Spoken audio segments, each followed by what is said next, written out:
Olá, galera, tudo bem com vocês? Galerinha, olha o que eu acabei de fazer agora, uma torta de sardinha. É simples, fácil, rápido de fazer. Essa torta de sardinha eu fiz de liquidificador, tá bom? Os ingredientes que você tem em casa.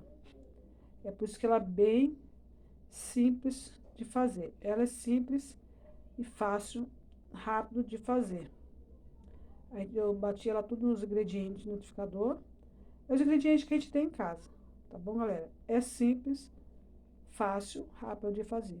Se vocês quiserem a receita, deixa aqui na descrição do vídeo, que eu passo a receita, eu faço um vídeo fazendo essa torta, tá bom? Beijos pra vocês e até o próximo vídeo. Tchau!